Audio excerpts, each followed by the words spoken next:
कृष्ण कृष्ण कृष्ण हरे हरे हरे राम राम राम हरे हरे। नमो विष्णुपादाय कृष्ण पृष्ठाय भूतले श्रीमते भक्तिवेदांत स्वामी निति नामिने नमस्ते सरस्वती देवी गौरवाणी प्रचारिणे निर्विशेष शून्यवादी पाश्चात्य देशतारिणे। Hare Krishna. International Society for Krishna Consciousness अंतर्राष्ट्रीय कृष्ण भावनाविद संघ इस्कॉन श्रीधाम मायापुर द्वारा संचालित एवं मायापुर टीवी द्वारा प्रसारित हमारे आध्यात्मिक प्रश्नों का उत्तर का ये जो program Mayapur live talk show में आप सभी भक्तों का हार्दिक अभिनंदन और सुस्वागतम। तो प्रति सप्ताह की न्याय इस बार भी हमारे 3 महानुभव भक्तगण पधारे हैं। श्रीपाद अक्षय रामचंद्र प्रभु, श्रीपाद ब्रज विनोद श्याम प्रभु एवं श्रीपाद सुधीर माधव प्रभु। तो ऑलरेडी हमारे तीनों प्रभुगण आ चुके हैं कुछ प्रोग्राम में, तो अभी इंट्रोडक्शन लेने का समय नहीं है, इसीलिए कुछ क्वेश्चन ऑलरेडी आ चुके हैं। पिछले बार के टॉक शो में कुछ रह गया था। और नीचे जो नंबर स्क्रीन आप लोग देख पा रहे हैं 6297773729, उस नंबर पे आप लोग किसी भी प्रकार का आपके मन में जो प्रश्न है वो प्रश्न आप लोग भेज सकते हैं। तो तब तक हम श्रीपाद अक्षय रामचंद्र प्रभु से पूछेंगे। पहला क्वेश्चन आया है जानकी देवी मुजफ्फरपुर बिहार से। माता जी का प्रश्न है, हरे कृष्ण प्रभु जी, दंडवत प्रणाम। Does the soul always require someone with him? Why does the soul always need love? प्रश्न है, क्या एक आत्मा को सब समय किसी न किसी का साथ का ज़रूरत होता है, या दूसरी बात है कि क्यों उनको हमेशा प्यार प्रेम ज़रूरत पड़ता है? वाई? हरे कृष्णा। जानकी माता जी, आपने बहुत बढ़िया प्रश्न किया है। आत्मा को सब समय क्या किसी की ज़रूरत है? क्या किसी के साथ में आत्मा होती है? शास्त्र के अनुसार सब समय आत्मा के साथ में परमात्मा होते हैं। क्यों होते हैं? ये जो जड़ जगत है ये हमारी सृष्टिकृत नहीं है, हमने इसकी सृष्टि नहीं करी है। इसकी सृष्टि कौन किया है? भगवान किए हैं।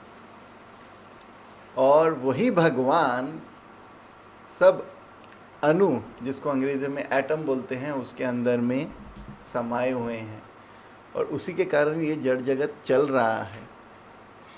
तो आत्मा सदैव परमात्मा के साथ में होता है। शास्त्रों में कहा गया है, इस बात का वर्णन है कि ये जो आत्मा है और परमात्मा, ये 2 चिड़िया के प्रकार एक वृक्ष पर बैठे हैं, और जो आत्मा है उस वृक्ष का फल को खा रहा है, और जो परमात्मा है वो उसको देख रहा है कि ये कब पलट के मेरी तरफ देखेगा, ये फल क्यों खा रहा है। तो इस प्रकार सब समय आत्मा और परमात्मा साथ में होते हैं। अभी इसका एक और तरीके से अगर हम देखें तो क्या एक आत्मा को दूसरे आत्मा की सब समय आवश्यकता है साथ में रहने के लिए? तो इसके लिए हम कह सकते हैं कि सबसे महत्वपूर्ण चीज़ जो हम हमारे जीवन में देखते हैं वो है प्रीति, माने प्रेम। तो जब 2 व्यक्ति भी अगर आप देखेंगे तो 2 व्यक्ति के बीच में प्रेम होता है, तब वो आनंद या खुशी को महसूस करता है। और जब आत्मा परमात्मा के साथ में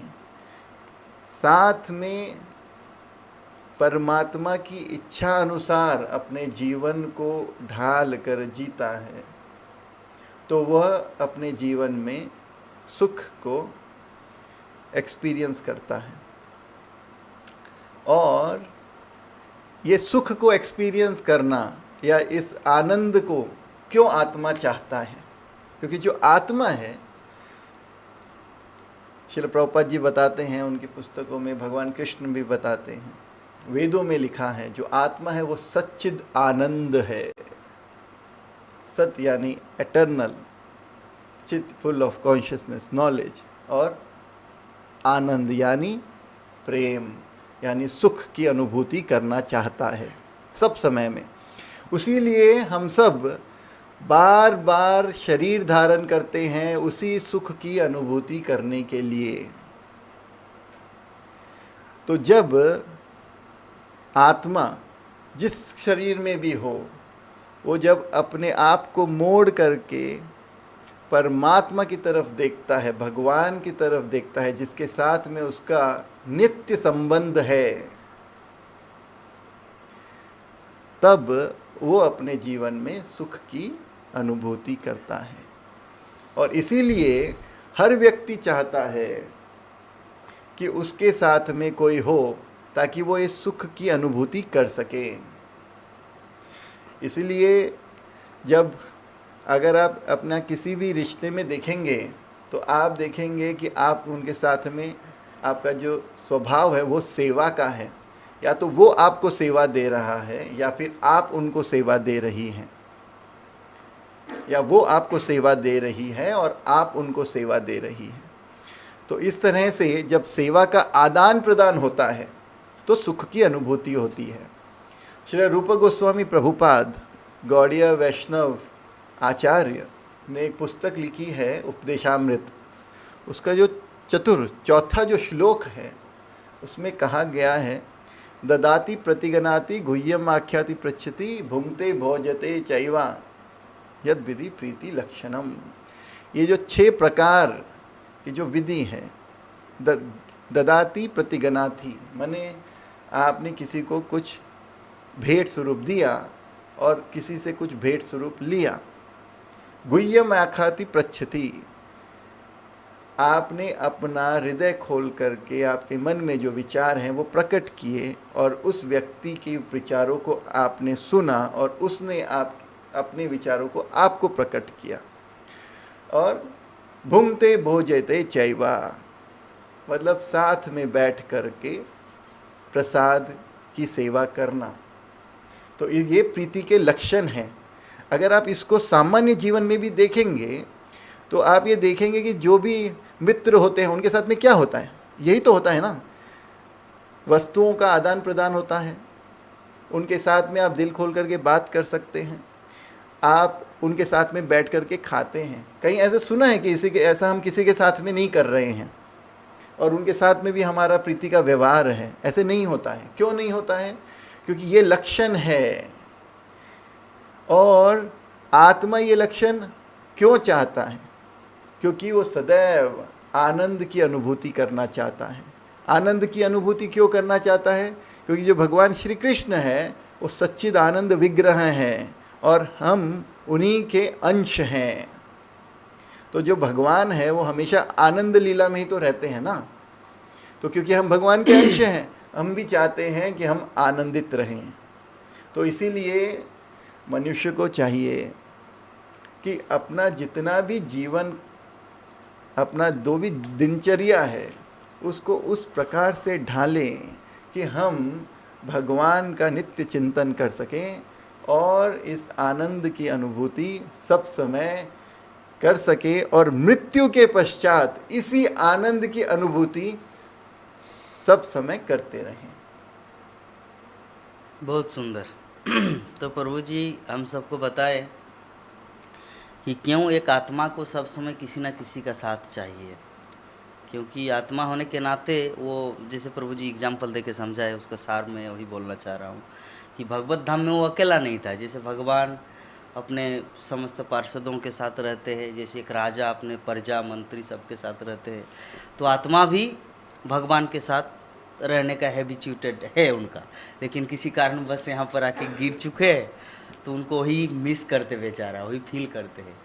तो इसीलिए उनको ये ज़रूरत है। तो प्रभु जी उपदेशामृत के श्लोक के माध्यम से हम सबको सिखाएं कि वो चीज़ को प्राप्त करेंगे, भगवान का वही संगति हम लोग प्राप्त करेंगे जब भक्तों के बीच में आदान प्रदान का हैबिट हमारा पुनः प्रैक्टिस के माध्यम से वो चिन्मय चीज़ जो भूले बिसरे उसको हम लोग प्राप्त करेंगे। नेक्स्ट प्रश्न हमारे ब्रज विनोद श्याम प्रभु जी के लिए। हरे कृष्णा प्रभु जी, दंडवत प्रणाम। मेरा नाम है केशव वर्मा फ्रॉम हरियाणा। जिनके केवल बेटियां हैं उनका दाह संस्कार और अन्य संस्कार कौन करेगा? हाँ, अच्छा प्रश्न है। तो इसको तो अगर संक्षिप्त में बोला जाए, सिर्फ प्रैक्टिकल आंसर, तो बोल सकते हैं कि जो बेटी का पति होता है वो दामाद उनका अंतिम संस्कार कर सकते हैं। लेकिन इसमें मुझे लगता है कि एक विचार छिपा है इनके प्रश्न के पीछे कि क्या बेटियां अंतिम संस्कार नहीं कर सकती, ये क्वेश्चन है मेरे हिसाब से। तो इसको भी थोड़ा सा टच करना शायद इम्पोर्टेंट ज़रूरी है। तो अगर आपको देखना है कि अंतिम संस्कार के लिए वेदों में क्या लिखा है, तो वेदों के बहुत सारे पार्ट्स होते हैं, बहुत सारे अंश होते हैं। एक संहित होता है, संहित में सिर्फ मंत्र लिखा रहता है, और वेद के एक पार्ट होता है उसको बोलते हैं आरण्यक। आरण्यक में जो भी लिखा है सिर्फ एक निपुण आदमी जो उस वेद को अच्छी तरह से जानता है वो ही समझ सकता है, उतना उसको अंग्रेजी में बोलते हैं इसोटेरिक, उस चीज़ के बारे में लिखा गया है। और तीसरा है ब्राह्मण, मतलब ऋग्वेद का ब्राह्मण है, वैसा एक सेक्शन होता है, उसमें लिखा गया है कि कैसे कैसे चीज़ करना चाहिए। और उसके बाद होता है उपनिषद, जो उसमें फिलॉसफी है। अगर हम उपनिषद में देखें या बाद में अगर वेद को समझ नहीं पाते हैं तो वो हम लोग इतिहास और पुराण में देखते हैं। कहीं पर भी बेटियां अंतिम संस्कार करते हुए हमने ना सुना है ना देखा है। तो अगर हमारा इरादा ये है कि हमें वेदों के हिसाब से हमारा जीवन शैली रखना है, या वेद में जो लिखा है अंत्येष्टि कैसे करना है इसके हिसाब से हमें करना है, तो इसका जवाब है कि आपके दामाद को आप मतलब जिनके बेटियां नहीं है, जिनके बेटे नहीं हैं, तो बेटी का पति तो दामाद उनका अंत्यक्रिया करते हैं। लेकिन अगर तर्क करा जाए कि बेटियां क्यों नहीं कर सकते, तो ऐसे भी बोला जा सकता है, तो फिर तो आदमी को गाड़ा भी जा सकता है। और जैसे पारसी लोग करते हैं, उनको तो चील कौओं को खिला सकते हैं, तो कुछ भी कर सकते हैं। लेकिन अगर एक सनातन धर्म में, जो अगर आप हिंदू धर्म के बोल रहे हैं या सनातन धर्म के बोल रहे हैं, उसके हिसाब से, एक वेद के हिसाब से बोल रहे हैं, तो वो आप दामाद को अंतिम संस्कार करना चाहिए। बहुत सुंदर, दामाद को अंतिम संस्कार करना चाहिए, क्योंकि दामाद भी बेटा ही होता है। क्योंकि उनको बेटी का शादी हुआ और अभी तो सब कुछ, दामाद तो अभी उन्हीं के घर में है।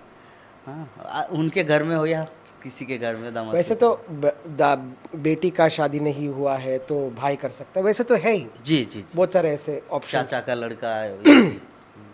इसमें एक विचार है कि आपको अंतिम संस्कार क्यों करना है, उसकी आवश्यकता क्या है।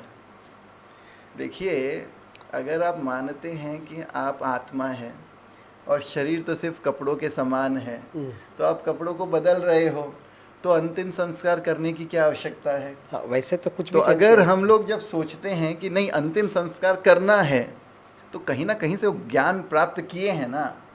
मतलब ये जो आइडिया है कि अंतिम संस्कार हुआ, वो कहीं ना कहीं से वो आइडिया आया है। तो जिस आदमी ने, जिस पुरुष ने आपको वो आइडिया दिया, कि जिस पुस्तक से आपको ये आइडिया के बारे में पता चला, उसी पुस्तक में जाकर के हमको देखना पड़ेगा कि वहाँ पे क्या लिखा हुआ है कि कौन अंत्येष्टि कर सकता है कि नहीं कर सकता है। और वो पुस्तक में जो लिखा है हम तो वही दोहराएंगे। सही, बहुत सुंदर प्रभु जी के जो पॉइंट बताए, इसमें और एक पॉइंट आ सकता है कि ये जो उनके मन में जो ख्याल आया कि अंत्येष्टि क्रिया या अंतिम संस्कार ये सब करना चाहिए, तो उनको तो किसी न किसी वेद से, ग्रंथ से मिला है, तो क्यों ना उस वेद ग्रंथ के माध्यम से वो आत्म साक्षात्कार के बारे में भी थोड़ा सा जांच ले या अपने भक्ति जीवन शुरू करे। ये भी अच्छा पॉइंट है। गुड। नेक्स्ट प्रश्न है हमारे सुधीर माधव प्रभु जी के लिए। हरे कृष्ण प्रभु जी, दंडवत प्रणाम। यदि कोई कोमा में मर जाता है, कोमा को हिंदी में क्या बोलते हैं? बेहोशी की अवस्था मान लीजिए, मतलब कोई शब्द होगा। कोमा नहीं आता। कोमा में मर जाता है तो क्या उसके पास मृत्यु के निकट के कुछ विचार होंगे, अनुभव? यार ये मृत्यु मेरा झपट लेंगे अभी, मेरा मृत्यु, ऐसा कुछ फीलिंग आता है? ये कहाँ से आया सवाल? ये मैं उत्सुक हूँ। ये सवाल आया है मुंबई से। अच्छा, उनका नाम है रितेंद्र ठाकुर। रितेंद्र प्रभु ने अच्छा प्रश्न पूछा। मैं भी मुंबई से हूँ, क्या पता कुछ कनेक्शन हो। मजाक कर रहा हूँ, लेकिन मृत्यु के विचार तो शास्त्रों और आचारों के अनुसार हर जीवात्मा में होते हैं।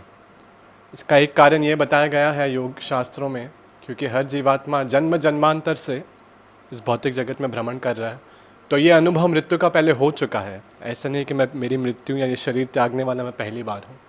तो वो स्मृति या वो संस्कार, जिसे हम इंग्लिश में कहते हैं डीपली रूटेड इम्प्रेशन, वो पहले से ही है सूक्ष्म शरीर में। तो वो भय तो हर एक में है ही, जब तक कोई पूर्ण रूप से कृष्ण भावना अमृत न हो जाए। तो वो मृत्यु को मृत्यु के भय के रूप से नहीं देखता, बल्कि वो उसे एक आगे बढ़ने का अवसर जो है उसके भक्ति इस सफ़र में भगवत धाम तक, उस रूप में देखता है। उसे स्वागत करता है मृत्यु को। ब्रह्मांड भ्रमित कौन भाग्यवान जीव, गुरु कृष्ण प्रसाद पाए भक्ति लता बीज। तो कोटि कोटि ब्रह्मांडों में कोटि कोटि जन्मों से मैं भ्रमण कर रहा हूँ, तो वो विचार तो है ही है। और कोमा की बात करने से पहले यदि हम मृत्यु के विचार की बात करें, तो प्रश्न महत्वपूर्ण इस दृष्टिकोण से भी है, क्योंकि भगवद गीता के 8वें अध्याय में भगवत प्राप्ति जिसका नाम है, उसमें कहा गया है, श्री कृष्ण कहते हैं स्वयं, यम यम वापि स्मरन भावम तजेते यन्ते कलेवरम तम तम एवैते कौन्तेय सदा तद्भाव भावितः। कि जिस अवस्था में, जिस चेतना में, जिस स्मरण दशा में मैं यह शरीर का त्याग करूँगा, बिल्कुल वैसे ही उचित गति मेरी होगी निश्चित रूप से, इसमें कोई संशय नहीं है। अब श्रील प्रभुपाद जी तात्पर्य में लिखते हैं कि पूरे मेरे जीवन काल में जो भी मेरी स्मृतियाँ रहीं, जो भी मेरी क्रियाएं रहीं, उन सब का जो मुख्य एवरेज मान लीजिए, वो सबसे ऊपर मृत्यु के समय मेरा विचार आएगा, और उसी से मेरा अगला जन्म या अगला शरीर तय होगा। कर्म दैवन नेत्रेण, ये कोई जो व्यवस्था है, ये ऊपर से व्यवस्था होती है, दैविक स्तर पे होती है। तो श्रील प्रभुपाद जी के अनुसार कौमा में भी बहुत ये सामान्य स्थिति है एक प्रकार से, कि जगत में पाया जाता है कि कौमा मृत्यु से समय कहीं पेशेंट जो हैं अस्पताल वगैरह में कौमा की अवस्था में रहते हैं कई दिनों तक। ऐसे बहुत सारे केसेस हैं स्टैटिस्टिकली देखें तो, लेकिन उनकी अगली गति वो निर्धारित हो चुकी है दिव्य स्तर के ऊपर। जो उनका कर्म है, जो उनका भाग्य है, उसके हिसाब से निर्धारित है। इसीलिए ये प्रश्न मुझे अपने जीवन में भी याद दिला रहा है कि भविष्य तो पता नहीं मेरी क्या अवस्था हो, इसलिए जो समय मुझे मिला है अब वर्तमान में, उसका मैं सदुपयोग करूं कृष्ण भावना अमृत में रह के, और जो भी मैं भक्ति में कार्य कर सकूं अपनी क्षमता अनुसार, उसका मैं भरपूर लाभ लूँ। श्री उपनिषद में 17वें मंत्र में भी कहा गया है, वहाँ पे प्रार्थना करते हैं कि वायुर अनिलम अमृतम, कि हे भगवान, आप तो सब यज्ञों, सब सैक्रिफाइसेस के, सब त्याग, सारे कार्यों के आप भोक्ता हैं, भोक्ताराम यज्ञ तपस्म, भगवान स्वयं कहते हैं भगवद गीता में। तो कृपा करके मृत्यु के इस भयंकर दर्दनाक समय में आप वो सब मेरे कार्य याद रखें, क्योंकि मेरी तो क्षमता नहीं है, और मुझ पर कृपा करें। लेकिन श्रील प्रभुपाद जी बहुत ही सुंदर रूप से उस श्लोक के तात्पर्य में कहते हैं कि मान लीजिए किसी भी कारणवश, और इसमें आपका ये स्पेसिफिक क्वेश्चन है कि कौमा भी अवस्था में यदि मैं बेसुध हूँ, होश में नहीं हूँ, बेहोशी की अवस्था में भी हूँ, या कोई और रोग है जिसमें मेरा विचार नहीं बन पा रहा है मृत्यु के समय, तो भी भक्त को चिंता करने की आवश्यकता नहीं, क्योंकि गारंटी स्वयं भगवान श्री कृष्ण ने ली है गुरु परंपरा द्वारा। और भगवान कहते हैं ऐसे व्यक्ति ने जिसने कृष्ण भावना अमृत में अपना जीवन दिया है, संलग्न हुए हैं उन कार्यों में, तो भगवान स्वयं उनके मस्तिष्क में, उनके स्मृति में आ जाते हैं। ये उनकी असीम करुणा है, उनकी असीम कृपा है। हरे कृष्णा। अति सुंदर प्रभु जी ने प्रश्न का उत्तर दिया। जैसे पहले 2 लाइन में ही प्रभु जी ने प्रश्न का उत्तर दे दिया है कि प्रश्न था कि कोमा में भी क्या मृत्यु का चिंतन होता है, तो प्रभु जी बता दिए कि 84 लाख जोनी में ऐसा नहीं कि पहली बार हम लोग मरने जा रहे हैं, कितने बार जन्म लिए, कितने बार मृत्यु प्राप्त किए। परंतु इस शरीर में तो पहले बार ही मरेंगे ना। हाँ, लेकिन वो जो लेकिन संस्कार है ना, संस्कार है, आत्मा का, वो तो मैं क्या बोल रहा था कि ये प्रश्न अच्छा है, लेकिन इसका यूज़ क्या है? अगर कोमा में अगर है तो याद आएगा या तो नहीं आएगा, 2 ही चीज़ हो सकती, या तो उसको याद आएगा या तो नहीं आएगा। और ऐसा है कि कोमा में जिसको याद आया कि नहीं आया वो आके बोलेगा नहीं, क्योंकि वो कोमा में था जी, है ना। तो लेकिन हमारे इस प्रश्न से अगर ये डर है कि कोमा में मेरे को याद आएगा कि नहीं, तो उस डर से हमारी इस जीवन शैली को ऐसे बदलो कि वो डर निकल जाए जी, है ना। तो या हम ऐसे काम करें जैसे बोलते थे, हमारे एक प्रोफेसर होते, वो बोलते थे कि भाई अगर तुम रोज़ नहीं पढ़ रहे हो तो लास्ट दिन में पढ़ के क्या फ़ायदा। हाँ, और अगर रोज़ पढ़ रहे हो तो लास्ट दिन में पढ़ के क्या फ़ायदा, कोई चेंज नहीं होने वाला। तो अगर आपकी जीवन शैली इतनी भक्तिमय है तो आप कोमा में हो तो कृष्ण खुद आके आपको याद कराएगा। गुड। आपकी जीवन शैली अगर भक्तिमय नहीं है तो कितना भी आप प्रभुपाद की मशीन लगा लो, आपको याद नहीं आएगा। सुंदर। और इसमें एक और विचार है, आज से करीबन 20 साल पहले की बात है। मैं उस समय पे एक बैंक में नौकरी करता था, तो वहाँ पे जो मेरे सहकर्मी थे उनकी माता का देहांत हो गया। तो दूसरे जो सहकर्मी थे वो बोल रहे थे कि वो बहुत ही मतलब उनकी तबीयत बहुत ख़राब थी, बहुत प्रॉब्लम के बाद में उन्होंने अपने शरीर को छोड़ा। तो मुझे अभी भी याद है कि वो बोल रही थी लड़की कि अरे इससे अच्छा तो कोमा में अगर कोई गुजर जाता ना तो ये महसूस नहीं होता। वो महसूस जो इर्द गिर्द लोग हैं उनको नहीं होता है, जो आत्मा है उसको तो होता है, क्योंकि हर आत्मा को शरीर मिला है। और ये आत्मा जब ये शरीर में है तो हमेशा यही सोचता है कि हमको यहाँ पे नित्य समय, इस समय हम इस शरीर में हम सब समय रहेंगे। अगर थोड़ा सा विचार करिए, अगर ऐसा भी थोड़ा लगता कि अरे मेरी मृत्यु होने वाली है, तो ऐसा आपको लगता है कि लोग इस तरह से व्यवहार करते, इस तरह से बात करते, इस तरह से सोचते जैसे सोच रहे हैं? लोग सोचते नहीं हैं इस चीज़ के बारे में। और जो बाहर के लोग हैं उनको लगता है कि अरे अभी कोई किसी को शरीर छोड़ना है। अगर आप देखते हो कभी कोई एक्सीडेंट के अंदर में कुत्ता बिल्ली भी अपना शरीर को छोड़ देता तो किस तरह से फड़फड़ाते हैं। जब आप मछली को पानी से बाहर निकालते हो तो किस तरह से फड़फड़ाते हैं।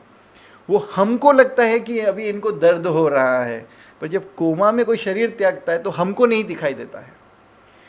पर क्योंकि शास्त्र के अनुसार हमें पता चलता है कि हम आत्मा हैं, तो उसी शास्त्र में लिखा हुआ है कि जब शरीर कोई आत्मा छोड़ती है तो उसको उसके पूरे जीवन काल में सबसे ज़्यादा कष्ट उसी समय होता है जब वो अपने शरीर को त्यागता है। तो इसीलिए जैसे प्रभु जी ने बताया कि हमको सब समय निरंतर इस बात का चिंतन करना है कि जब हम लोग शरीर छोड़ेंगे, कोमा में हो या ना हो, कोमा में जाकर के लोगों को नहीं पता इर्द गिर्द के लोगों को कि हमारे दिमाग में, हमारे मन में क्या चल रहा है, पर हमको तो पता है। हम आज इस स्थिति में, आज आप मायापुर टीवी के द्वारा इस टॉक शो को सुन रहे हैं क्योंकि कुछ ना कुछ तो हम सबको आध्यात्मिक जीवन के बारे में इंटरेस्ट है। तो उसको जगाए रखना, उसके ऊपर में अपने भक्ति के मार्ग में आगे बढ़ते रहना। अगर कोमा भी होगा तो जैसे प्रभु जी बता रहे थे कि पढ़ें ना पढ़ें, अगर रोज़ाना नहीं पढ़ते हो तो एग्ज़ाम के समय पे पढ़ने का क्या फ़ायदा है। तो अगर रोज़ाना पढ़ लिए, रोज़ाना भक्ति किए, तो फिर कोमा के बिना या कोमा के साथ में जब शरीर त्यागना होगा तो भगवान कृष्ण के ऊपर में निर्भर रहेंगे और इस शरीर को त्याग कर हमेशा भगवान की नित्य लीला में हम लोग प्रवेश कर पाएंगे। गुड।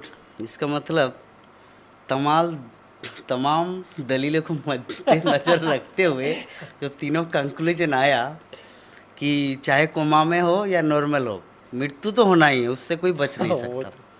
और प्रभु जी जैसे बताए कि पूरे जीवन काल में जितना कष्ट है, पैसा नहीं है उसका कष्ट, बेटी पैदा हुई बेटा नहीं हो रहा उनका एक कष्ट, ठीक है, और भी विभिन्न प्रकार के कष्ट है, लेकिन सबसे ज़्यादा कष्ट मृत्यु के समय होता है।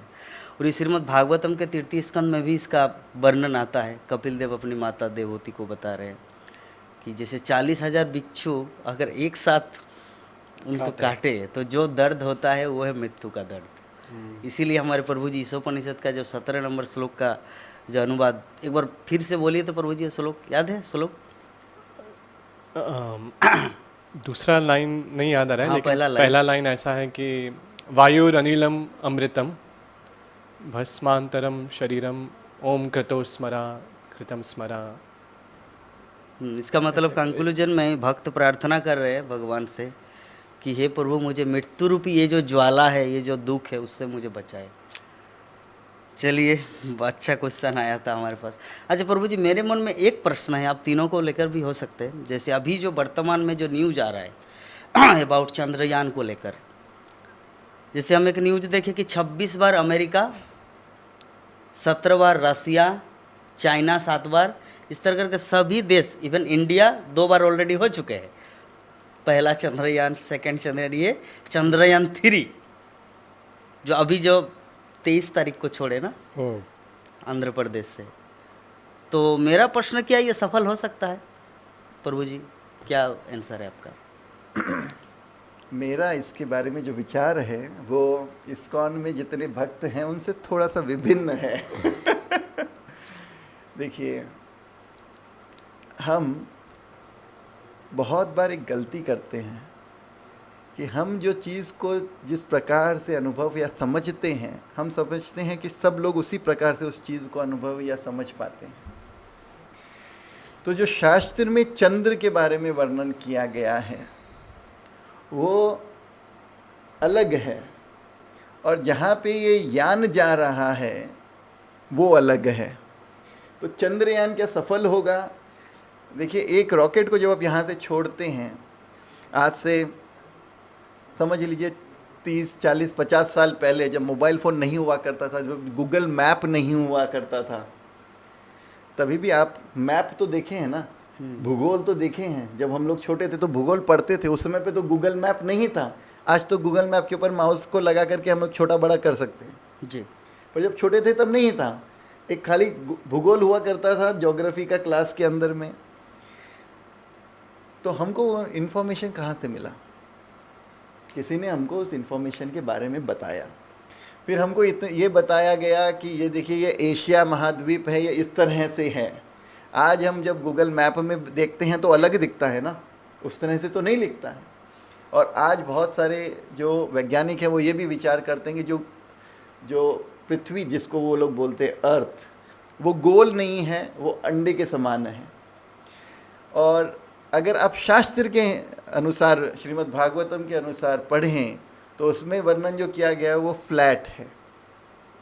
तो इसीलिए मेरा जो विचार है इस विषय के ऊपर में वो ये है कि जो चंद्रयान जा रहा है वो बोलते हैं मून पे जा रहा है।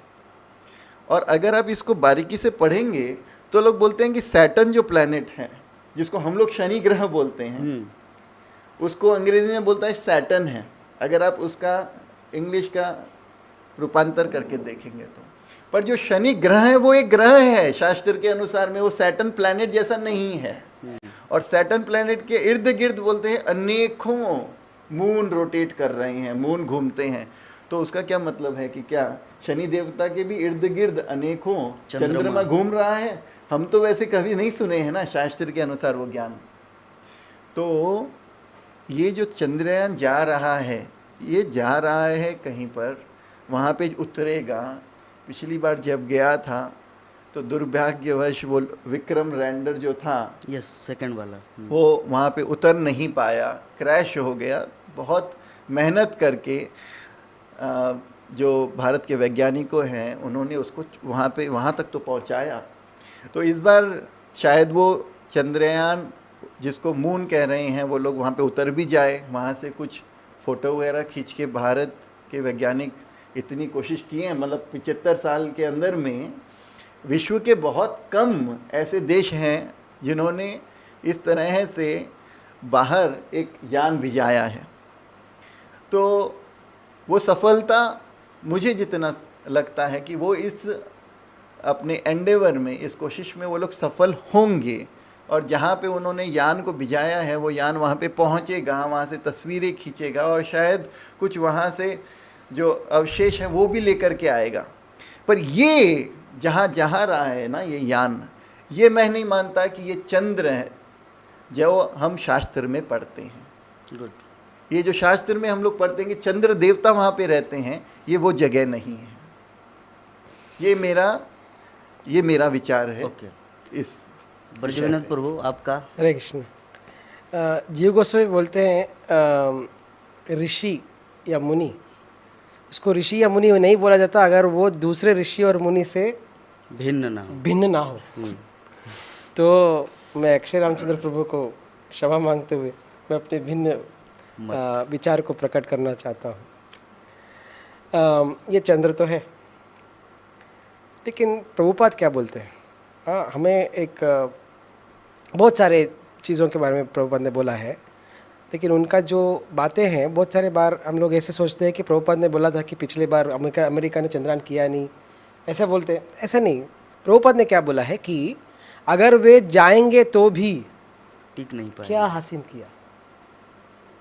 क्योंकि चंद्र के बारे में जितना हमारे शास्त्र बोलते हैं, और चंद्र में चंद्र का अधिपति है सोम, उनको तो देख नहीं पाए, उधर जाके टिक नहीं पाए, जाके एक झंडा फेंका या 2-3 कदम रखे, 2-3 छोटे से मट्टी उठाए आए। ऐसा है कि ये दूसरे कोई अगर देश में जाना चाहते हैं बिना वीज़ा का, इलीगल इमिग्रेंट की तरह हम अगर जाएं, तो उस देश का जो भी अच्छी चीज़ें हैं हम लोग उसको एंजॉय नहीं कर पाएंगे। जैसे एयरपोर्ट में गए, वीज़ा नहीं है, सिर्फ एयरपोर्ट देख के वापस आना पड़ेगा। गुड। अंदर नहीं जा पाएंगे, उस देश का सौंदर्य देख नहीं पाएंगे, उस देश का जो भी खाद्य पदार्थ है उसको चख नहीं पाएंगे, कुछ भी फैसिलिटी देख नहीं पाएंगे आप लोग। तो ऐसे जाके गए तो भी क्या, व्हाट इज़ अ पॉइंट? ऐसे प्रभुपाद ऐसे बोलते हैं कि उन्होंने छोटा सा एक बुक लिखा था वो विदेश जाने से पहले, easy journey to other planets. Life comes from life में भी इसका easy journey to other planets. उसमें इतना आराम से लिखते हैं कि अगर आप आत्मा हैं तो आत्मा को अगर चंद्र ग्रह में जाना है तो क्या करना है, कैसे संस्कार रखने और कैसे पुण्य चाहिए, तो चंद्रमा में जाके आप बस जाएं। आपका शरीर इतना सूक्ष्म होगा कि चंद्र में जाके बस सकते हैं, सूर्य में भी जाके बस सकते हैं अगर बसना है तो। स्वर्ग का आप अगर अपेक्षा रखते तो स्वर्ग में जाइए। लेकिन ऐसे जैसे त्रिशंकु जा रहा था, ये वाली त्रिशंकु वाली बात है। त्रिशंकु ने क्या बोला, मैं अपने शरीर में जाना चाहता हूं। तो इंद्र ने बोला नहीं आ सकते तुम शरीर के साथ। तो बीच में ये इंद्र और विश्वामित्र के बीच में त्रिशंकु फंस गए, तो उनको त्रिशंकु स्वर्ग करना पड़ा। तो त्रिशंकु की अगर जाने के लिए अगर कोशिश भी करें, सफल भी हो जाए तो धक्का मार दिया जाओगे। रावण ने सीढ़ी लगाने की कोशिश की स्वर्ग जाने की, वो जाने का तरीका नहीं है। गुड।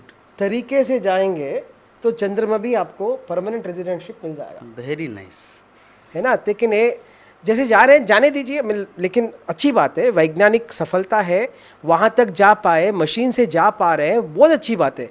लेकिन जैसे पहले अगर अमेरिका तक जाना था, हाँ मैंने एक इंग्लिश के नॉन डिटेल में पढ़ा था, अमेरिका से जाने तो छोड़ दो, एक फ़ोन कॉल करने के लिए अंडर द सी केबल्स लगाए। वो केबल लगाने के लिए कितना कष्ट उठाया, पूरा का पूरा कितना बड़ा मोटा पुस्तक था हमारा 8वीं कक्षा में। गुड। ये सब अब सोचेंगे कि इतना कष्ट उठाया, लेकिन अभी क्या है, एक बार डायल किया, जूम कॉल पे आ गए, अमेरिका कहीं भी हम लोग कनेक्ट कर सकते हैं, है ना। तो इतना कष्ट उठा के वे जा रहे हैं, लेकिन उससे भी सुलभ तरीका है, वो आध्यात्मिक तरीका है। लेकिन ये सफलता को हम लोग नकार नहीं सकते। गए हैं, जा सकते हैं, मशीन क्रिएट किया, अरे विमान है, रॉकेट है, बहुत अच्छा साइंस है, लेकिन उसी साइंस को अगर आप थोड़ा सा रुख मोड़ के अपने आत्मा के समृद्धि के लिए कुछ सोचें तो अपना दिमाग का भी कुछ इस्तेमाल हो, वरना तो इंद्रिय प्रीति में हम लोग रह जाएंगे, है ना। तो ये मेरे विचार। हमारे सुधीर माधव प्रभु। मैं तो प्रभु योगी या मुनि नहीं हूँ, अर्षि या मुनि नहीं हूँ, लेकिन मैं जो कहना चाह रहा था आपने बखूबी उस मूल रूप से जो मैं कहना चाह रहा था वही आपने बोल दिया। इस प्रश्न का प्रभु जगन्नाथ देव प्रभु पूरा दर्शन और उत्तर श्रील प्रभुपाद जी अन्य ग्रहों की सुगम यात्रा ग्रंथ में देते हैं, easy journey to other planets. और भगवद गीता में भी कहा गया है कि स्वर्ग लोक जाना हो मुझे या चंद्र लोक जाना हो या ब्रह्म लोक जाना हो, जो इस भौतिक जगत में सबसे ऊपर है, तो उसकी विधि योग के द्वारा है। तो मेरा यही विचार है प्रभु कि जैसे प्रभु ने कहा विज्ञान की सराहना जो है, उनके प्रशंसा जो कार्य है वो प्रशंसनीय है उस रूप से, लेकिन आध्यात्मिक रूप से जो रास्ता है सही वो योग के द्वारा है। सुंदर पॉइंट हमारे तीनों प्रभु जी जो अपना अपना मंतव्य प्रकट किए। जैसे अक्षय रामचंद्र प्रभु जी बोले कि भले ही वहाँ जा सकते हैं या जाएंगे भी। हमारे वर्ज विनोद श्याम प्रभु बोले कि वो तरीका अच्छा नहीं है, रावण भी ट्राई किया था लेकिन असफल हुए। उसके बाद त्रिशंकु का एग्जाम्पल दिए, और एक कि वहाँ जाके धक्का मिलेगा।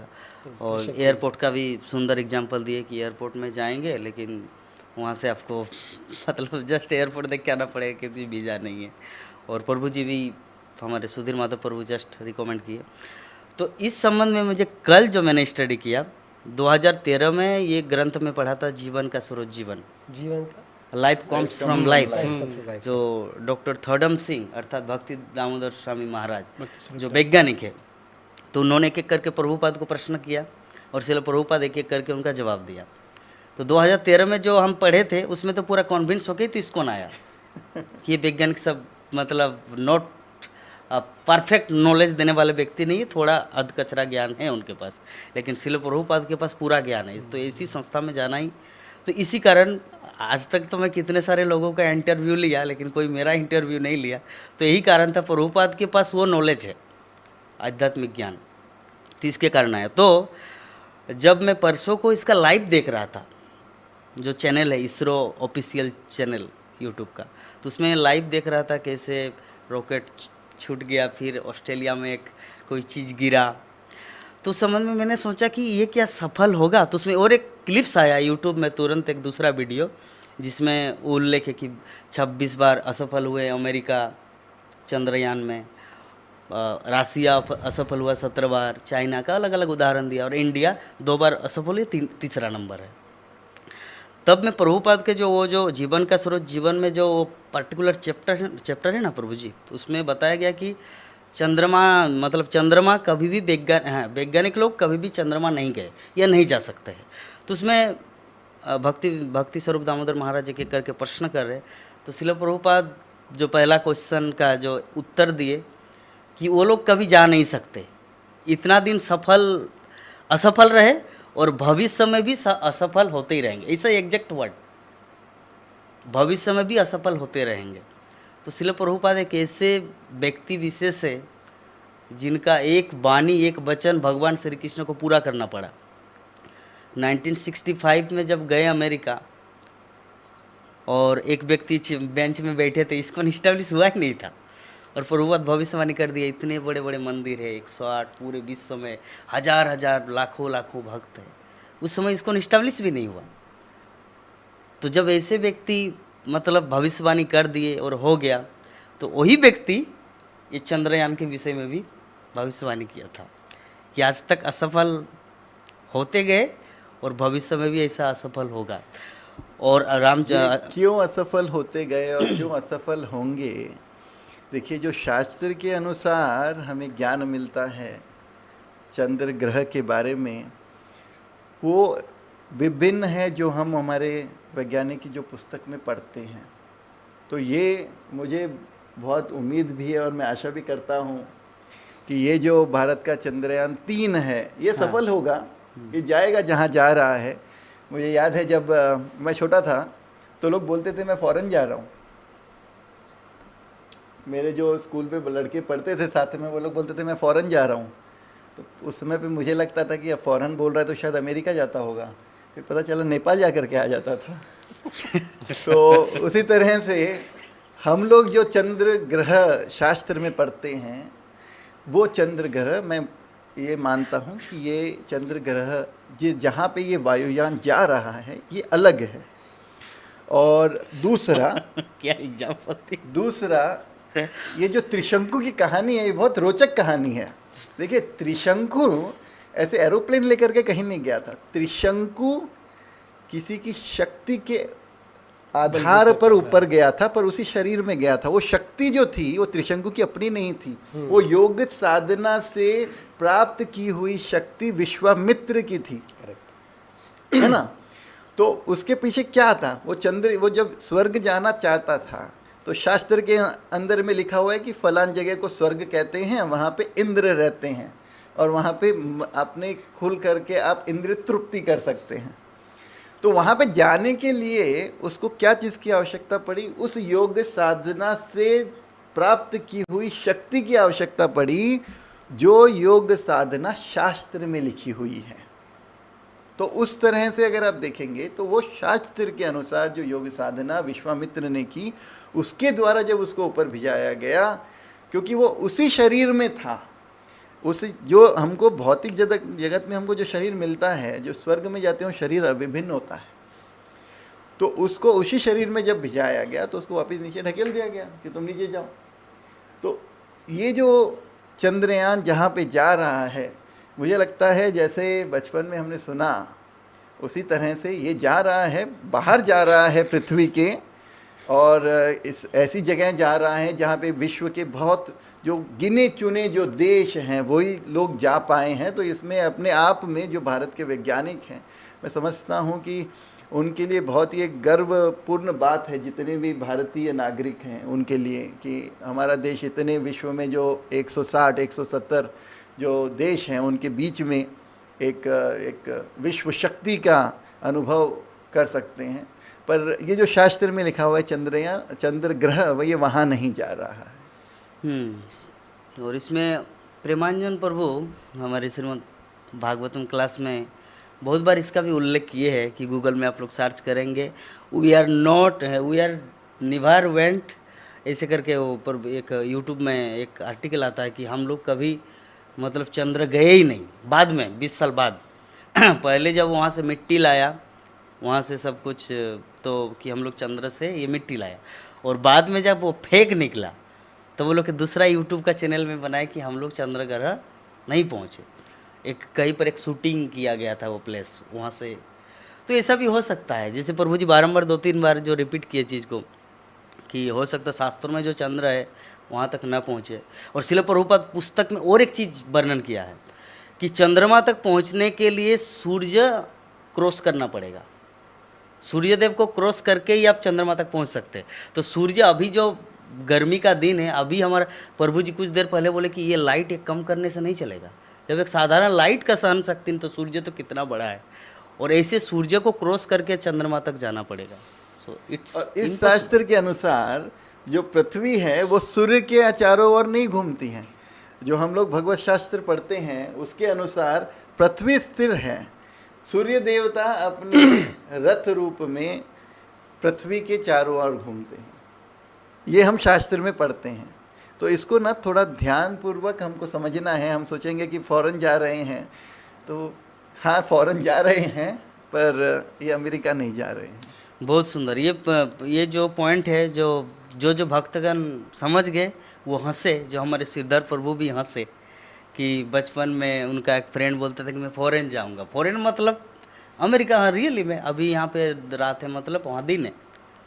और नेपाल और भारत तो just like same, Nepal Bhutan है तो पर है तो फॉरेन कंट्री। और मैं समझता हूँ मेरे से और सब लोगों से ज़्यादा इस बात पर हंसी जगन्नाथ देव प्रभु को आ रही है, क्योंकि जगन्नाथ देव प्रभु का जो ससुराल है वो नेपाल में है। नहीं, मेरा नेपाल में नहीं है, मेरा उज्जैन में है। इस जन्म में नहीं। उज्जैन मध्य प्रदेश जो भी है। तो एक्चुअली मैं इसीलिए हंसा क्योंकि पिछले बार जो जन्माष्टमी में गए थे तो वहाँ पे जाने के लिए 350 रुपये टिकट लगता है बेंडल से रक्सोल जाने में 350, और रक्सोल से 10 मिनट का रास्ता है नेपाल। अच्छा, ठीक है, है फॉरेन कंट्री, है फॉरेन कंट्री। और अमेरिका तो पूरा लाखों रुपये खर्च होगा। एनीवे, नेक्स्ट प्रश्न आए हैं हमारे रितेश शर्मा फ्रॉम हरियाणा। बहुत सारे क्वेश्चन आए हैं तो मैं भक्तों से अनुरोध करूंगा थोड़ा शॉर्ट में आंसर दीजिए। बहुत सारा क्वेश्चन आ गया, हम लोग एक ही क्वेश्चन में इतना उलझ गए, यहाँ पे तो हजारों क्वेश्चन आ गए। रितेश शर्मा फ्रॉम हरियाणा। हरे कृष्ण प्रभु जी, क्या हम टेली काउंटर से जप कर सकते हैं? देखिए, जो टेली काउंटर है वो आप क्यों उसका उपयोग करते हैं? काउंटिंग करने के लिए ना, मतलब आपने जी कितना जप किया। माला का उपयोग क्यों करते हैं? काउंट करने के लिए ना, कि कितना जप किए। अभी काउंट क्यों करते हैं? क्योंकि जीवन में आगे बढ़ने के लिए सबसे महत्वपूर्ण है डिसिप्लिन, अनुशासन। तो उस डिसिप्लिन को लाने के लिए हम काउंटिंग करते हैं। हम लोग नाम को जब जप कर रहे हैं तो हम काउंट करते हैं कि कितनी बार हम लोग काउंटिंग किए। जैसे प्रभुपाद जी ने जितने भी दीक्षित भक्त हैं इस्कॉन में, उनको दीक्षा के समय कहा कि आप अभी इस चीज़ के बारे में प्रॉमिस करिए कि आप आज से 16 माला करेंगे। सो शास्त्र के अनुसार जब भगवान के नाम का या किसी भी मंत्र का उच्चारण होता है और आप उसको काउंटिंग करते हो तो उस समय पे 108 माला के अंदर में जो मोती हैं वो 108 ही हैं, आप कहीं पर भी देख लीजिए। तो उस तरह से काउंटिंग आप रख रहे हो, जो आप मंत्र जाप कर रहे हो उसका। तो आपके पास में जो काउंटर है उसके ऊपर में जब क्लिक करके काउंटिंग करते हो तो भी आप काउंटिंग ही कर रहे हो। तो उसमें जप करना ज़्यादा महत्वपूर्ण है। आप माला पे कर रहे हो या काउंटर पे कर रहे हो, इससे फ़र्क नहीं पड़ता है। ये प्रथम मैं विचार बताना चाहूँगा। दूसरा, आप जप क्यों कर रहे हो? आप जप इसलिए करते हो क्योंकि जप जो मंत्र है, हरे कृष्ण महामंत्र, हरे कृष्ण कृष्ण कृष्ण हरे हरे, हरे राम राम राम हरे हरे, ये जो हरे कृष्ण महामंत्र है इसको महामंत्र कहा गया है। मंत्र का माने जो आपका जो मन है कहीं भी भटक रहा हो उसको वापस लेकर के आता है। कहाँ लेकर के आता है? उस स्थिति में जहाँ पे आप भगवान की निरंतर सेवा कर सकें। तो जब आप जप कर रहे हैं तो ऐसी परिस्थितियों में जप करना चाहिए जहाँ पे ये जो मंत्र है इसको आप बहुत ही सरलतापूर्वक सुन सकें। अगर मन में इधर उधर विचार जाएगा तो जो मंत्र का जो फल है वो पूरा नहीं मिल पाएगा। तो इसीलिए माला के ऊपर में सुबह के समय जब आप बैठ कर के जप करेंगे और उसी माला अगर वो तुलसी की माला है तो उससे आपके पास में जो प्रवेश है वो आपको आपका मन हरे कृष्ण महामंत्र में लगाने के लिए आपको बहुत सहज हो जाता है, बहुत इजी हो जाता है। अगर काउंटर के ऊपर में आप कर रहे हैं, जैसे बहुत सारे मैं भक्तों को जानता हूँ, एक भक्त हैं अमेरिका में, एक करीबन 2 महीने पहले उनसे मेरी बात हो रही थी तो वो बता रहे थे मुझे कि किस तरह से पहले तो 16 माला करते थे पर उनका अभी व्यवसाय बिजनेस जो है वो बहुत बढ़ गया तो भी 8 माला 10 माला करते थे। तो बोल रहे थे प्रभु जी बहुत मुश्किल हो गया है, वो 6 माला सुबह नहीं हो पाती है, रात में नहीं हो पाती है, कभी कर पाता हूँ कभी नहीं कर पाता हूँ। तो उनको उस समय पे काउंटर दिया गया कि ठीक है अभी आप काउंटर ले लीजिए, आप जब करना चाहते हैं तो ये बाकी का जब आप इस काउंटर में करिए, छोड़िए मत, निराश मत होइए। तो इस तरह से हम जब क्यों कर रहे हैं अगर उस प्रश्न को आप विचार करेंगे तो आपको वहाँ से इस सब का उत्तर मिलेगा कि हमें काउंटर पे करना चाहिए कि माला पे करना चाहिए, बैठ के करना चाहिए कि चल के करना चाहिए, जागते हुए करना चाहिए। कुछ भक्त बोलते हैं कि माला जब करते हैं प्रभु जी बहुत नींद आता है तो सोने से पहले ही करते हैं, तो वो नहीं करना चाहिए क्योंकि सोने की दवाई तो नहीं है ना हरे कृष्ण महामंत्र। हरे कृष्ण महामंत्र से चैतन्य महाप्रभु ने जो शिष्याष्टकम है उसमें कहा है, चेतो दर्पण मार्जनम भव महा दावाग्नि। निर्वापनम। तो जो चेतो है, जो मन, जो चेत है, उसको शुद्ध करता है हरे कृष्ण महामंत्र। तो उसका पूरा सदुपयोग, पूरा का पूरा उसका जो फल है उसको प्राप्त करने के लिए एक स्थित जगह पर रोज़ाना उसी समय पर, प्राय सुबह के समय पर बैठ के माला पर आस्ते आस्ते हर शब्द को सुनते हुए शांत मन से हरे कृष्ण महामंत्र का जप करना चाहिए। अति सुंदर। समय कम है इसीलिए और डिस्कस नहीं करेंगे। नेक्स्ट प्रश्न है, हरे कृष्ण प्रभु जी, आपके लिए ब्रजबंधु श्याम प्रभु, अगर पति गाली दे, एब्यूज में, अगर पति गाली दे तो उन्हें क्या परमेश्वर कहना चाहिए? पति को परमेश्वर कहा जाता है, तो अगर पति उनको गाली दे तो इस स्थिति में उनको क्या फील होना चाहिए? तो ये पहले तो ये पूर्ण रिपोर्ट नहीं है, पति किसके लिए गाली दे रहे हैं वो भी एक इम्पॉर्टेंट चीज़ है। लेकिन हम लोग ये मान के चलते हैं कि पति गाली दे रहे हैं, गलत गाली दे रहे हैं। तो अगर पहले तो हाँ, पत्नी जो है अगर कृष्णा कॉन्शियस पति है तो उन पे निर्भर पत्नी होती है। कृष्ण भावनामृत में जो पति है उस पति पे निर्भर होना पत्नी का धर्म होता है। अगर कृष्ण भावनामृत पति है तो गाली कभी देगा नहीं। अगर गाली दे रहा है तो ये मानना चाहिए कि वो कृष्ण भावनामृत में नहीं है। अगर कृष्ण भावनामृत में नहीं है तो उसको पति परमेश्वर बोलते ही नहीं है। तो ये प्रश्न जो है उसी में उत्तर भी है। कृष्ण भावनामृत पति पे निर्भर पत्नी अपने पति को पति परमेश्वर बोलती हैं। परमेश्वर तो होते हैं। अगर वे गुरु की तरह पत्नी को कृष्ण की तरफ लेके जाएं तो वो पति का धर्म वो निभा रहे हैं। अगर वो नहीं कर रहे हैं और इसके लिए वो पति परमेश्वर नहीं बोला सकता। मतलब ये प्रश्न थोड़ा उलझा हुआ है। ठीक है, क्योंकि पूरा प्रश्न जो भी है समझ में आ गया। इसमें एक चीज़ मैं बताना चाहूँगा जगन्नाथ देव प्रभु। देखिए, बहुत बार ऐसे होता है कि लोग सनातन धर्म या कृष्ण भावनामृत ये सब जब बातें करते हैं, धर्म की बातें करते हैं, तो जो अब्यूज़ है उसको सोचते हैं ये इसका पार्ट है कि गाली दे दिया तो क्या परमेश्वर है। ऐसे नहीं होता है, इस चीज़ को समझना है।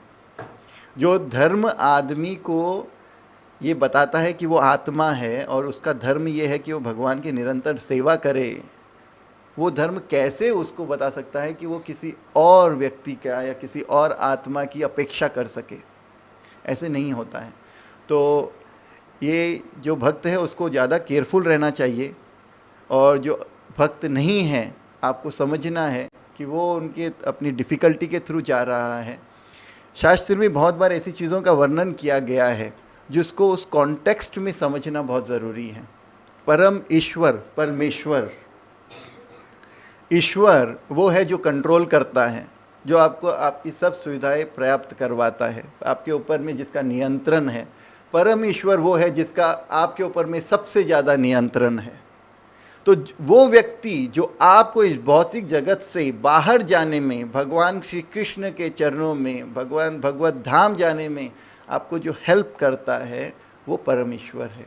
वो जब एक महिला अपना शादी होता है उसका, तो उसका जो गुरु है वो कहा जाता है उसका पति है, क्योंकि ये पति का सौभाग्य है। इस चीज़ को समझना है, क्योंकि वो किसी को भगवत धाम जाने में हेल्प कर पाता है। एक शास्त्र में बहुत अनूठी चीज़ बताई गई है। एक भक्त मेरे साथ में बता रहे थे कि मैं जो भी दान करता हूँ, मैं जो भी धर्म के लिए आगे काम करता हूँ, अगर मेरी पत्नी उसमें सहयोग ना भी करे तो उसको इसका 50% फल मिलेगा। और अगर मेरी फल और जो मेरी पत्नी जो कुछ भी कर रही है उसका मुझे कुछ फल, मेरे को कोई उसका बेनिफिट मिलने वाला नहीं है। तो ये चीज़ को मानना बहुत ज़रूरी है। ये शास्त्र के हिसाब से ही हम लोग पढ़ रहे हैं ना कि पुण्य है, पाप है, आत्मा है, परमात्मा है, शरीर को त्याग करके भगवत भक्ति करना है। तो इसके अंदर में बहुत समझना ज़रूरी है कि जो शास्त्र में जो धर्म जो बताया गया है उसका निर्वाह कैसे करना है। प्रभु जी के लिए नेक्स्ट प्रश्न है, सुधीर माधव प्रभु जी के लिए, क्या पत्नी को परमेश्वरी कहा जा सकता है? दोबारा से बोले क्या? पत्नी को परमेश्वरी, पति अगर परमेश्वर है तो पत्नी को परमेश्वरी कहा जा सकता है? देखिए, अब कहाँ जा सकता है या नहीं, लेकिन उद्देश्य क्या है? वास्तविक रूप में से या तो ये भाव है, सेंटिमेंट है, या उपाधियाँ हैं। लेकिन जहाँ तक कृष्ण भावना अमृत की बात है, वास्तविक जो सार है, हमें सारग्रही बनना है, भारग्रही नहीं। वैष्णव सारग्रही होता है, तो हमें इन उपाधियों से मुक्त होना है। सर्वोपाधि विनिर्मुक्तम तत्परत्वेन निर्मलम ऋषिकेन ऋषिकेश सेवनम भक्तिरुच्यते। यदि आपकी अर्धांगिनी आपके कृष्ण भावनामृत जीवन में साथ दे रही है, योगदान दे रही है, तो वो वैष्णवी के रूप में आप उनका सम्मान करना चाहिए आपको। और फिर आप उपाधि जो भी दें, लेकिन सम्माननीय है। बहुत सुंदर। सुधीर माधव प्रभु क्वेश्चन का जितना सारा आंसर दे रहे, पहले जो 2 लाइन में ही उनका पूरा आंसर का पूरा कवर कर रहे हैं। उसके बाद जो भी एक्सप्लेन है वो अच्छा है। जैसे प्रभु जी बताए कि प्रश्न इस प्रकार था कि पत्नी को परमेश्वरी माना जा सकता है कि नहीं, तो प्रभु जी ने आंसर दिया कि ये सब सेंटिमेंट है, एकमात्र परमेश्वर कृष्णा है। परमेश्वर या परमेश्वरी सब कृष्णा है, हम सब उसमें। और भक्ति जीवन में आना मतलब उपाधि से मुक्त होना। Very nice. नेक्स्ट प्रश्न प्रभु जी, अच्छे लोगों के साथ बुरा क्यों होता है? ये हम आंसर में 2 मिनट्स। अभी देखिए, ये अगर आप जल्दी जल्दी में 2 मिनट्स में आंसर चाहते हैं तो अच्छा लोग कौन है? हम जिसको समझते हैं कि अच्छा आदमी है, ये भौतिक जगत में जो कोई भी है अपने कर्म का भोग कर रहा है। जो पहले अच्छे काम किए हैं उनको आज पुण्य मिल रहा है, जो पहले खराब काम किए हैं उनको पाप की अनुभूति हो रही है, और आज उसके कारण आदमी को प्रॉब्लम हो रहा है। तो हम जो भी निर्णय हमारे जीवन में लेंगे, जो भी चुनाव करेंगे, उसके ऊपर में निर्भर है आपका भविष्य में क्या होगा। तो जो अच्छा व्यक्ति हैं वो जो कर्म किया है उसका फल तो मिलेगा, और जो बुरा व्यक्ति है आज बुराई के साथ में है, अगर पूर्व जन्म के अंदर में कुछ अच्छा फल किया है तो उससे उसको उसका बेनिफिट भी मिलता है। इसीलिए हम लोग बहुत बार ये भी देख सकते हैं कि जो व्यक्ति है आज की अभी बहुत कंजूस है, उसके पास में दुनिया का धन है, और जो व्यक्ति आज किसी को दान देना चाहता है उसके पास में धन नहीं है। क्यों? क्योंकि पूर्व जन्म में जिसने बहुत दान किया उसके पास में आज बहुत उसको धन मिला, आज उस धन का वो सदुपयोग नहीं कर रहा है, तो इसके बाद में जो जन्म लेगा उसके अंदर में उसको धन नहीं मिलेगा। तो इस तरह से जो अच्छा व्यक्ति है उसके साथ में बुरा क्यों होता है? देखिए, ये सब कर्म है। कर्म से आदमी जो चुनाव करता है अपने जीवन में वो अच्छा या बुरा है, और जो अच्छा व्यक्ति है उसके साथ में कभी बुरा नहीं होता है, क्योंकि कृष्ण जो भगवान का भक्त है उसकी हमेशा भगवान कृष्ण रक्षा करते हैं। गुड। ब्रज विनोद श्याम प्रभु के लिए प्रश्न आया है। ये प्रश्न तो यहाँ पे नहीं लिया जा सकता, इस तरह का प्रश्न है। हरे कृष्ण प्रभु जी, दंडवत प्रणाम। मेरे काम वासना ज़्यादा है, इसके बाद डैश डैश डैश, कुछ ऐसा बैड हैबिट है जिससे हाँ, डैश डैश डैश जिससे मैं छुटकारा नहीं पा रहा हूँ। हाउ टू, मतलब कैसे इससे मुक्त हुआ जाए? अगर ये प्रश्न यहाँ नहीं ले सकते तो क्यों पूछा? क्यों आप नहीं समझ पा रहे? मैं समझ गया। हाँ, तो उसका उसी अनुसार उत्तर दीजिए। अच्छा, ठीक है। तो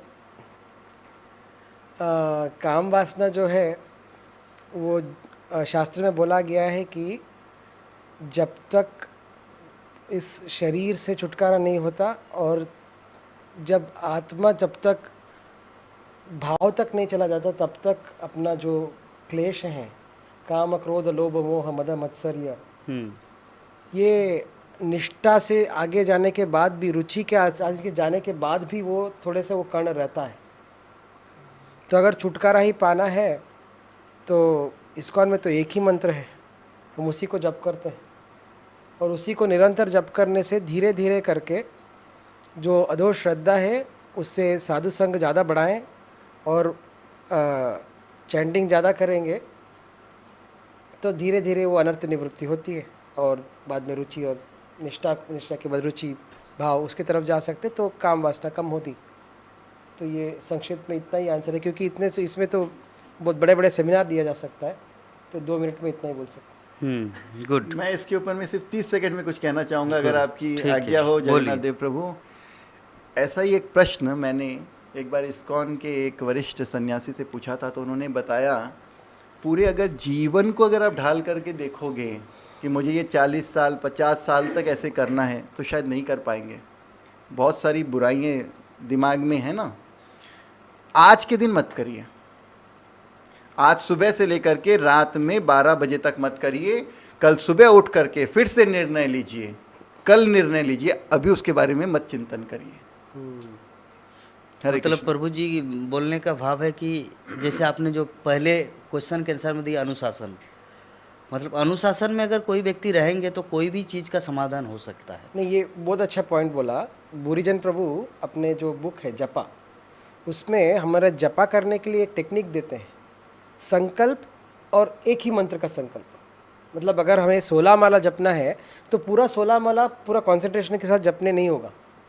तो बुरीजन प्रभु बोलते हैं एक मंत्र का संकल्प लीजिए कि मैं इस मंत्र को मैं अच्छे से जप करूँगा, हर एक शब्द को सुनूंगा, और एक मंत्र होने के बाद फिर से एक और संकल्प लेंगे, ऐसे कर कर के पूरा माला, ऐसे कर कर के 16 माला। मतलब 16 का चिंता नहीं करना है, 16 का चिंता नहीं करना है। ऐसे प्रभु ने उसी तो टेक्निक को यूज किया इधर। 2 घंटा में तो 16 माला का ऐसा तो पूरा 16 माला मैं शुद्ध नाम लूंगा करके बोल नहीं सकते, लेकिन सुनना है ना मेन। तो सुनने के लिए सिर्फ एक मंत्र सुने, और अगर कंसंट्रेशन इतना भी नहीं आ रहा है तो एक शब्द सुने, 16 शब्दों में से एक शब्द सुने, ऐसे कर कर के 16 माला खत्म करना है और 16 माला जपना है। Good, very nice point. ऐसे ही उसी प्रभु जी, टेक्निक अक्षराम चंद्र प्रभु। हमारा लास्ट प्रश्न है आज के क्लास का हमारे सुधीर माधव प्रभु जी के लिए। हरे कृष्ण प्रभु जी, मैंने बेल के पेड़ के नीचे शिवलिंग स्थापित किया है, तब से घर में संकट बना हुआ है। क्या कोई अपराध हुआ है मुझसे जब से ये शुरुआत की है? केवल इसी कार्य के वजह से अपराध हुआ है, ऐसा कह पाना इस समय कठिन है, उचित नहीं है, कठिन है। लेकिन अपराध हुआ भी हो यदि, तो शिव जी को श्रीमद् भागवतम में सभी वैष्णव में श्रेष्ठ स्थान दिया गया है। वैष्णवा नाम यथा शंभो, और कृष्ण से भी ज़्यादा दयालु एक प्रकार से हमारे आचार्य कहते हैं कि वैष्णव हैं, क्योंकि वे हमें कृष्ण तक ले जाते हैं। तो आप क्षमा याचना कर सकते हैं और वैष्णव ठाकुर से यही प्रार्थना करें कि आप मुझे, जैसे आपको कृष्ण प्रिय हैं, आप मुझे शुद्ध कृष्ण भक्ति, शुद्ध कृष्ण प्रेम प्रदान करें, और आप पंचतत्व महामंत्र और हरे कृष्ण महामंत्र का जप करें कृष्ण भावनामृत में रहकर। इसका मतलब वो कुछ फील कर पा रहे कि जब से इस्टेब्लिश किए है शिव जी को, तब से उनके मतलब घर में कुछ ना कुछ अनहोनी हो रहे हैं। इसका मतलब कुछ ना कुछ गड़बड़ तो है, अपराध हो रहा है। जैसे मान लीजिए आप कुछ अपराध कर रहे हैं, आपको पता नहीं है क्योंकि आप वो संस्कार से पले बड़े नहीं हैं, लेकिन सामने वाला व्यक्ति को पता है कि तुम क्या बोल कर रहे हो। जैसे होता है कभी कभी, क्या होता है, जैसे ट्रेन में हम जाते हैं, वो पानी बोतल जैसे मुंह लगा के पीते हैं। हमारी इस्कॉन के डिवोटी भी कुछ मुंह लगा के पीते हैं, उसी में फिर ढक्कन को बंद किया, फिर माला जप करना स्टार्ट किया। उनको पता नहीं चल रहा कि मैं गलत कर रहा हूँ, लेकिन वैष्णव सदाचार के अनुसार वो गलत है। मुंह को उस समय बोतल का पानी मीन्स ऊपर से पीना चाहिए, लेकिन कुछ गलत है, उनको पता नहीं चल रहा है। सारे कठिन प्रश्न जो है सुधीर माधव प्रभु ने बहुत अच्छे उत्तर दिए, क्योंकि ये सवाल अगर मुझे आता तो मतलब बाकी का डेटा किधर है, क्योंकि आपने तो एक शिव जी का जो बेल पेड़ के नीचे इंस्टॉल किया जी, उसका एक इंस्टेंस बताया, बाकी 23 घंटे आपने क्या किए? यस, या क्या काम करते हैं? हाँ, क्या काम करते हैं उस पर, तो अपराध उससे भी तो हो सकता है। हाँ।